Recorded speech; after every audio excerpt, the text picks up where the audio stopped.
Listen closely. You can almost hear it. The moment when a handful of men decided that America should look like them, think like them, and vote like them. And if you trace that moment back, it doesn't lead to a rally or a protest or a pulpit. It leads to quiet conversations in quiet rooms. Not out in the open, but behind doors women were never allowed to walk through. Rooms where decisions were made about us, without a single one of us present. Rooms built to protect their power and to silence everyone who didn't look like them. This is where it really begins. Is the world glitching, or is it just me? Glitched. Wait, are we glitched? Feels like we're glitching. Glitched. A new Sassy Politics series. With me, Christy Chanel. 1956, Lynchburg, Virginia. The state is deep in massive resistance. The organized, political, and religious push to block school desegregation.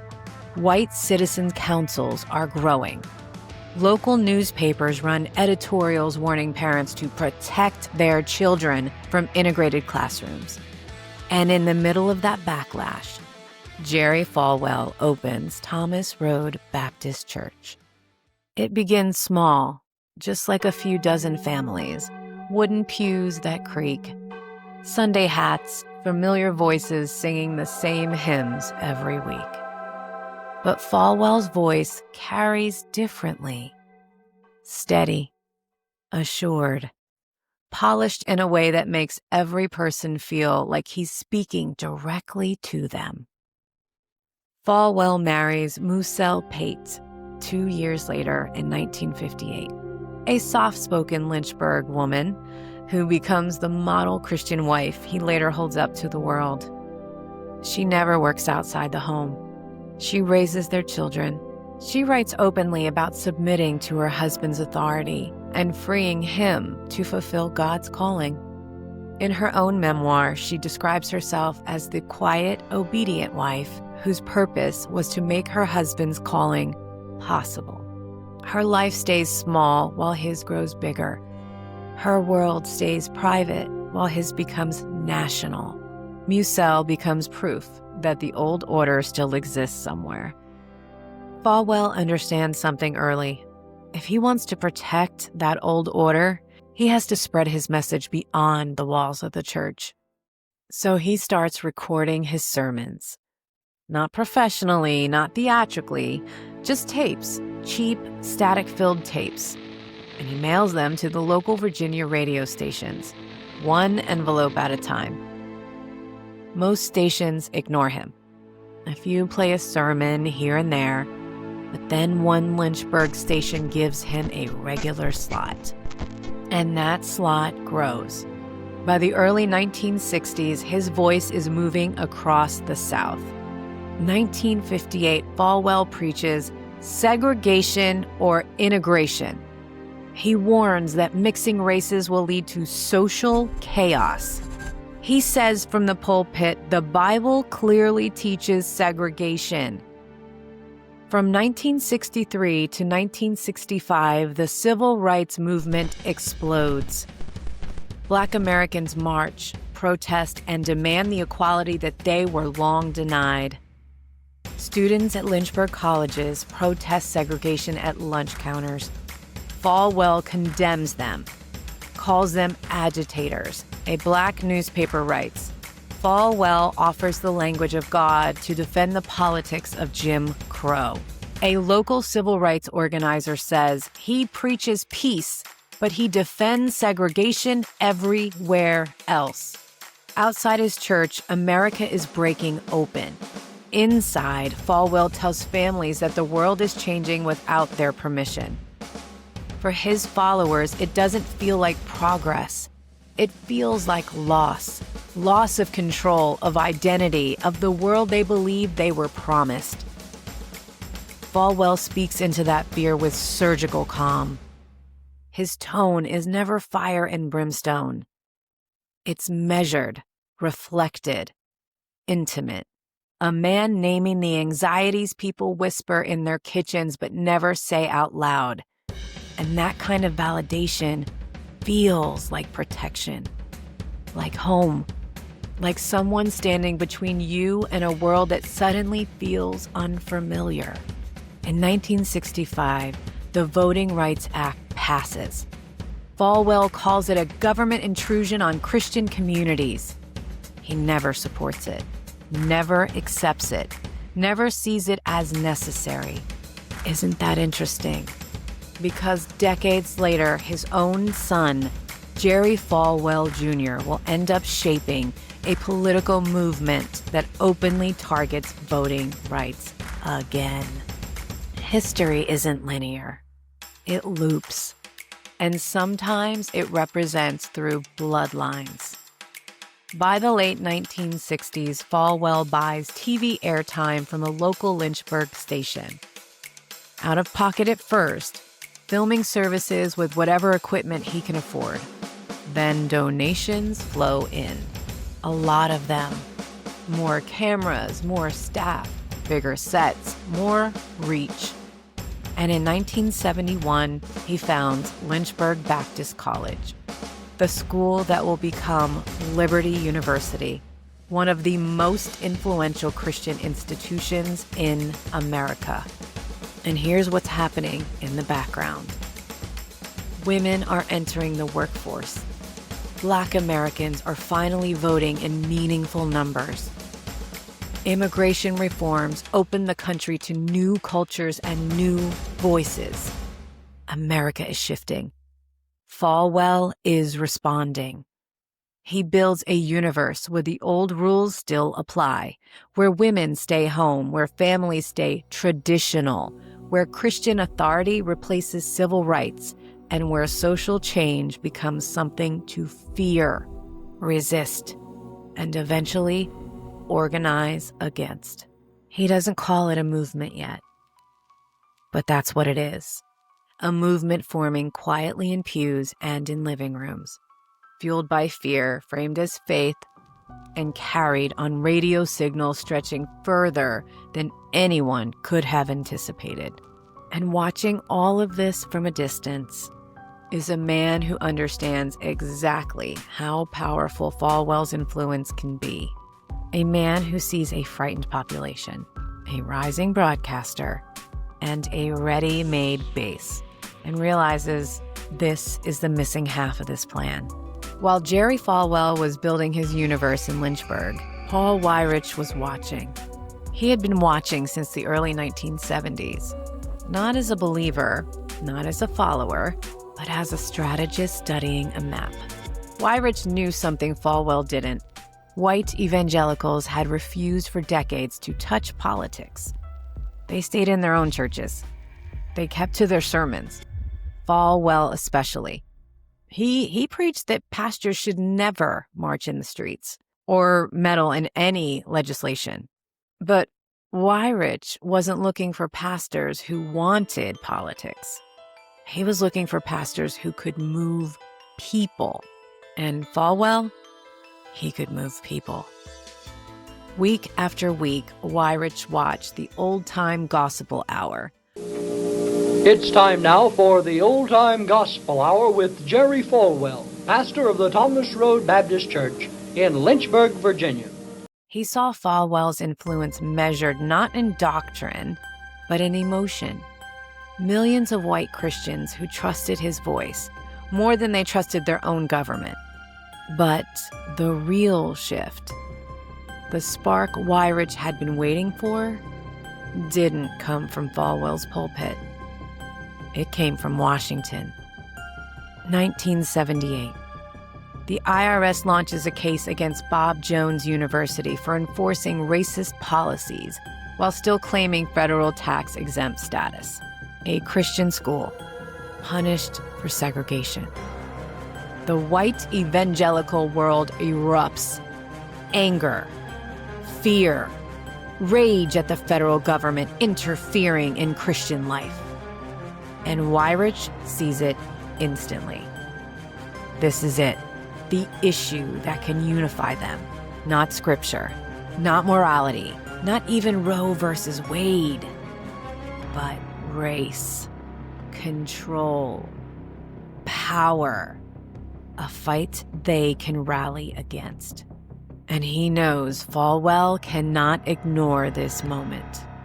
Not if he wants to protect the world he's building in Lynchburg, a world where women stay home, Black Americans stay contained, and Christianity stays in charge.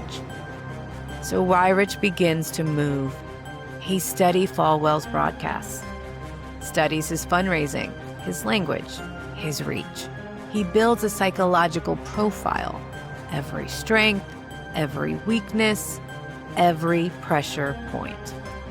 He doesn't need history with Falwell. He already knows everything. To Weyrich, Falwell is not a preacher. He is a vessel, a man with millions behind him and no idea how easily that influence can be converted into political muscle. Then the Bob Jones case explodes again in early 1979. Evangelicals panic. Falwell speaks out, and the line between God and politics blurs, and Weyrich decides it's time. He makes the call, plans the meeting, a closed door in Washington. No congregation, no cameras, just strategy. There is no surviving record of what happened next. No letter of invitation, no transcript, no photo of their first handshake. And maybe that's the point. Most things that reshape a nation don't happen on camera. They happen in the dark.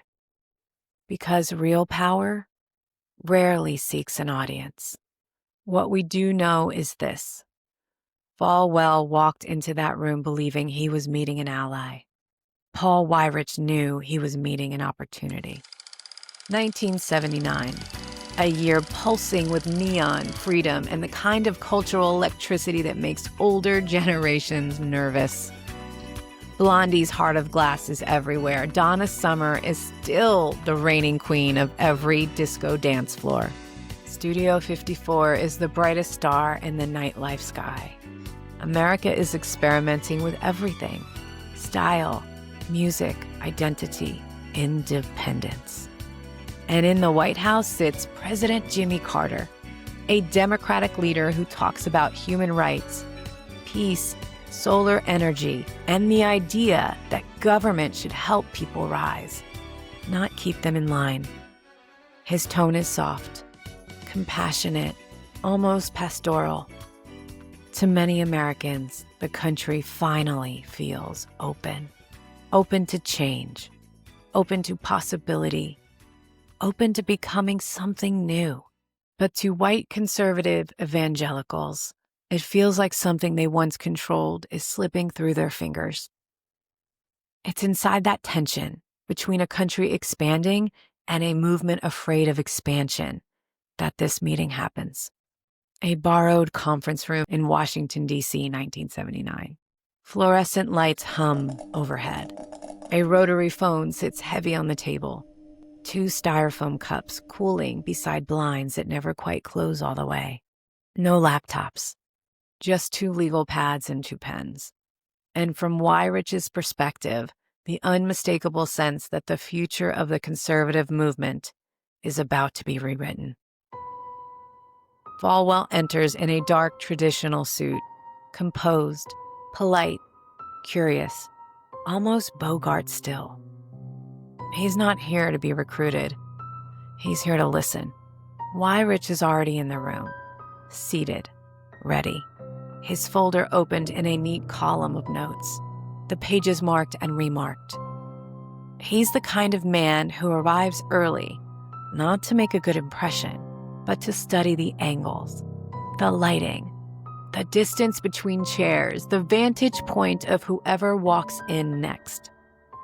A strategist in stillness. Falwell closes the door behind him. The room feels insulated, almost airtight. This isn't a meeting of equals. It's a convergence. One man brings the crowds, the trust, the emotional engine of a movement. he hasn't fully recognized yet. The other brings a blueprint. There is no transcript of what he said, no minutes, no surviving notes, just what history confirms. This room is where the next chapter of American politics first took shape. Quietly, efficiently, deliberately. The meeting ends, but the work begins almost immediately. Within weeks, something new starts to take shape. Not because of a single conversation, but because Weyrich walked into that room with a plan already formed. He didn't bring Falwell to Washington for a friendly exchange. He brought him because the movement he'd been building in the shadows needed that public face. This political awakening of white evangelicals wasn't born in that room. Weyrich had been sketching it for years. An organization that could mobilize Christians who had stayed out of politics for decades. He tried everything: prayer circles, school board activism, grassroots mailers, but none of it caught fire. Because the movement didn't yet have the emotional engine it needed. Falwell was the missing piece, and once they walked out of that Washington conference room, the blueprint turns real. Late 1979, the name is chosen, the moral majority. A name that tells you a lie before you've even read the bylaws. A movement claiming morality, claiming majority, claiming divine mandate before casting a single vote. Weyrich handled the structure, the fundraising systems, the political targeting, the voter registration machinery, the think tank strategists who would define messaging for the next 40 years. Falwell handled the microphone, and millions listened. The moral majority was built on 4 pillars. Pro-family, which meant women returning to the home, rejecting workplace equality, and accepting submission as virtue.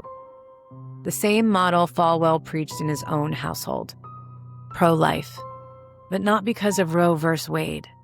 They barely mentioned abortion in the 1970s. It was a race, and the Bob Jones ruling, that lit the fuse. Pro-American, meaning a very specific American. White, Christian, obedient, traditional. Moral responsibility, a coded phrase used to justify voter suppression, anti-LGBTQ policy, and a political agenda packaged as righteousness. These 4 pillars weren't theology. They were strategy.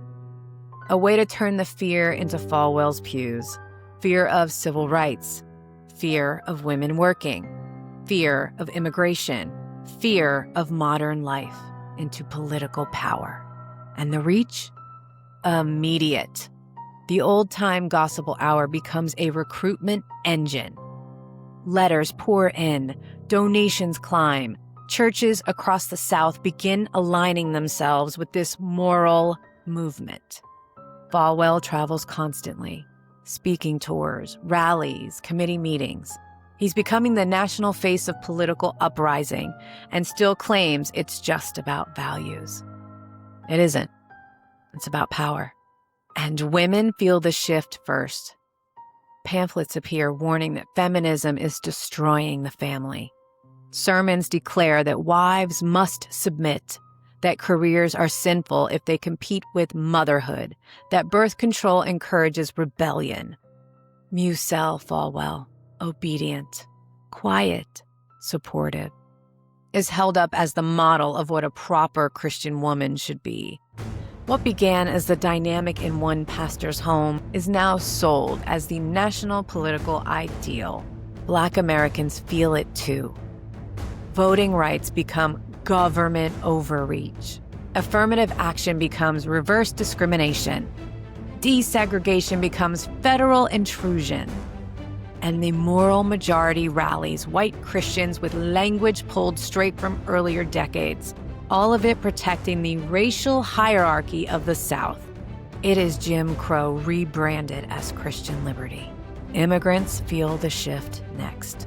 The movement leans hard into fear of outsiders, painting new communities as threats to American identity, the same framework that will one day fuel Trump's Muslim ban, Stephen Miller's border strategy, and the spine of Project 2025.